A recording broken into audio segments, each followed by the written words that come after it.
अस्सलामुअलैकुम, मैं हूँ रुकैया। आप देख रहे हैं प्यारी रुकैया का किचन। बहुत सारे कमेंट्स आ रहे थे, आप भी कोई ऐसी चॉकलेट गनाश बता दें जो काफ़ी अरसे तक ख़राब ना हो। हम लोग उसको स्टोर कैसे कर सकते हैं, कैसे बना सकते हैं, बहुत ज़्यादा कॉस्टली ना हो लेकिन अच्छी क्वांटिटी में बन जाए, शाइनिंग वाली भी हो, टेस्ट बहुत अच्छा हो। इसको आप लोग और मैं यूज़ करती हूँ कप केक्स की फिलिंग में, आप लोग ब्राउनी की टॉपिंग में इसको यूज़ कर सकते हो। इसको आप लोग कोई भी आप लोगों ने केक बनाना हो, टी केक्स बनाना हो, उसके अंदर यूज़ कर सकते हैं, टॉप की फिलिंग में यूज़ कर सकते हैं। इसको आप लोग इससे चॉकलेट क्रीम बना सकते हैं। मतलब ये बहुत बहुत आला किस्म की चॉकलेट गनाश है। किस तरह से बनेगी तो चलिए शुरू करते हैं। छोटा छोटा पॉइंट क्लियर कर रही हूँ। बिस्मिल्लाहिर्रहमानिर्रहीम। अच्छा, मैं ज़्यादा क्वांटिटी में बना रही हूँ, आप लोग कम क्वांटिटी में भी बना सकते हैं। तो यहाँ पर मैंने ले ली है डार्क चॉकलेट। अच्छा, आप लोग इसको किन किन चॉकलेट्स के साथ बना सकते हो मैं आगे चल के वो भी शेयर करती हूँ। एक सॉसपैन ले लिया है हैवी पेंदे वाला, और इसके अंदर मैंने ऐड कर दिया है डार्क चॉकलेट। ठीक है, 720 ग्राम तक ले सकते हैं। उसके अंदर मैंने मिल्क ऐड कर दिया है, मैंने बॉक्स वाला मिल्क ऐड किया, डब्बे वाला। आप लोग कोई सा भी यूज़ कर सकते हो, लेकिन जिस तरह से मैं बनाती हूँ मैं वही आप लोगों के साथ शेयर कर रही हूँ। दूध ऐड करने के बाद इसके अंदर जाएगा बटर, अनसॉल्टेड बटर जाएगा इसके अंदर। 100 ग्राम तक हमने ले लिया है। अगर आप लोग इसको परफेक्ट बनाना चाहते हैं तो आप लोग कोशिश करें, एक छोटा सा वेट स्केल 800-900 रुपये का आता है वो ले लें। उससे ये होगा आपकी बेकिंग बहुत बहुत आला किस्म की और बहुत आसान हो जाएगी। ये लिक्विड ग्लूकोज है और ये 60 ग्राम इसके अंदर जाएगा। ठीक है, ये सब चीज़ें जो है ना हम लोगों ने ऐड कर देनी है। लिक्विड ग्लूकोज जब भी निकालना होता है आप चम्मच या स्पून को जो है ना हल्का सा गीला कर लो और फिर निकालो, बहुत ईजीली जो है ना वो निकल जाता है। अब हमने इसको कैसे पकाना है वो मैं आप लोगों के साथ शेयर करती हूँ कि माइक्रोवेव वगैरह का भी झंझट नहीं है अगर आप लोग बहुत इजी तरीके से चॉकलेट गनाश बनाना चाहते हो। अच्छा, सॉसपैन के अंदर पानी नहीं है, बिल्कुल साफ़ नीट एंड क्लीन था। अब आपने क्या करना है, स्पैचुला ले लो, हैंड विस्क ले लो, आप लोग कोई से भी चीज़ ले सकते हो। फ्लेम आपको मैं दिखा देती हूँ कितनी फ्लेम पर आपने इसको पकाना है, कितनी देर के लिए पकाना है वो भी बता देती हूँ। आपने क्या करना है, कोशिश करें मिल्क सबसे पहले नीचे होगा। ठीक है, आपने स्पैचुला लेके इसको मिक्स करते जाना है। जितनी देर ये चॉकलेट गनाश फ्लेम के ऊपर पड़ी है आपने इधर उधर किसी भी काम में बिज़ी नहीं होना है। ठीक है, कोशिश करना है इसको मिक्स करते जाएं, स्पैचुला हिलाते जाएंगे, चम्मच को स्पैचुला को, तो ये मिक्स करते जाना है। जहाँ आपको लगा कि हम लोग थोड़ा सा पक रही है, फ्लेम तो हमने दानेदार कर दी है और थोड़ी फ्लेम कर दी है, तो कोई नहीं, हम दूसरा काम देख लेते हैं। इसने स्प्लिट हो जाना है, फट जाना है। सेकंड जब इसको ज़्यादा हीट लगी एक ही जगह से, वहाँ पर ये स्टिकी हो जाएगी और इसका इसका जो टेस्ट है ना वो कड़वाहट में चला जाएगा।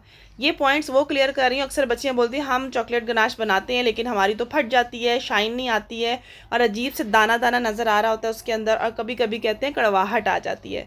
तो मैंने ये तीनों पॉइंट आपके साथ क्लियर कर दिए हैं ताकि वो सब बिगिनर्स बच्चियाँ या आप लोग बना के रखना चाहते हैं इसको बहुत ईजिली बना सकते हैं। तो इन पॉइंट्स को आप लोगों ने माइंड में रखते हुए करना है। अच्छा, अब आपने इसको मिक्स ऐसे करते जाना है। मैंने अक्सर होता है ना कि हम लोग को चॉप करने का, चॉकलेट चॉप करने का टाइम ही नहीं मिलता कि हम उसको बारीक बारीक चॉप कर सकें, तो आप लोग इस तरह भी डाल सकते हो। बस आपने मिक्सिंग करते जाना है। अभी इसको मैंने पकाना है तकरीबन 8 से 9 मिनट।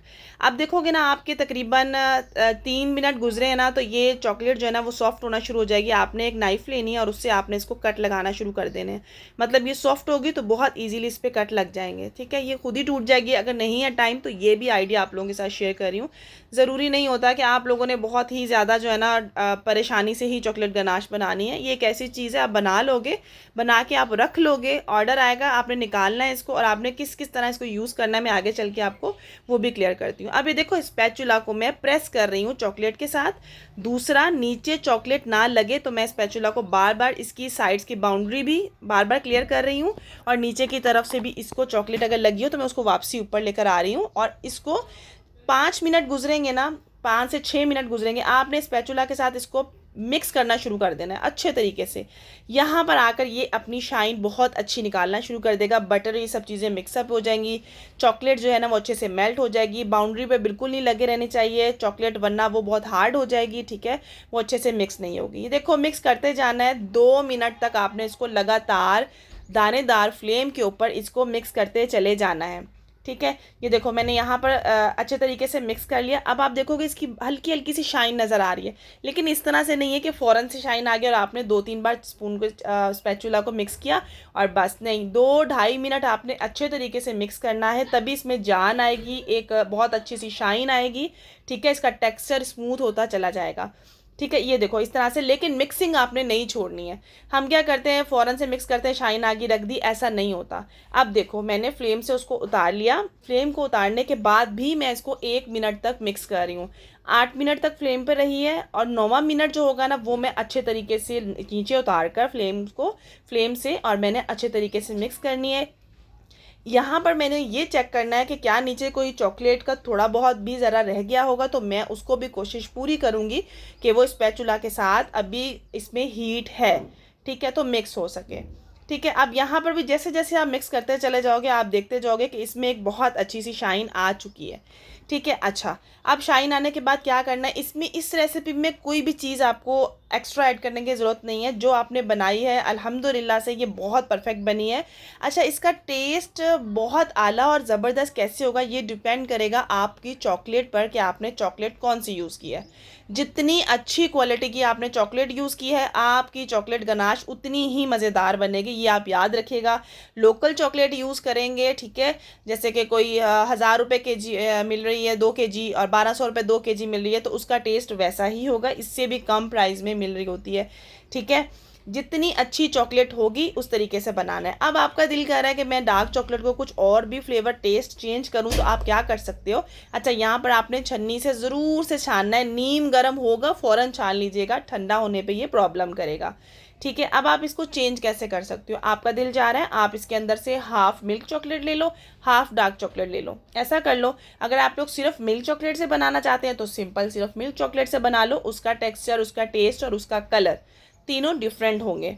ठीक है, तो ये देखो इसमें कितनी ज़बरदस्त और परफेक्ट शाइन आ चुकी है। इसको बनाकर आप लोग इजीली जो है ना इसको, अच्छा मेरे कप केक्स के भी ऑर्डर थे तो मैं वो भी बना रही थी, तो मेरे पास ये ख़त्म हो चुकी थी चॉकलेट गनाश, तो मैं इकट्ठी बना के रखती हूँ, तो यहाँ पर मैंने बना ली।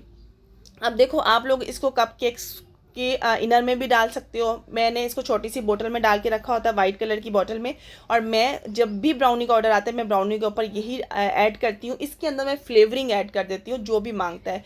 कॉफ़ी फ्लेवर की मांगेंगे तो मैं क्या करूँगी, कॉफ़ी, हल्का सा कॉफ़ी एसेंस इसके अंदर चॉकलेट के अंदर ऐड कर देती हूँ, उतना जितने मुझे कप केक्स की टॉपिंग पे चाहिए या केक की टॉपिंग पे चाहिए। ठीक है, इसमें मैं फ्लेवर्स ऐड कर देती हूँ, जो मर्ज़ी दुनिया जहाँ का आप लोग फ्लेवर इसके अंदर 2 table spoon 3 table spoon add करो, उतनी वो रिच हो जाएगी। जैसे कि आप लोग ये देख सकते हो ब्राउनी, ये हमारा है कॉफ़ी केक जिसको मैंने टी केक के लिए यूज़ करते हैं।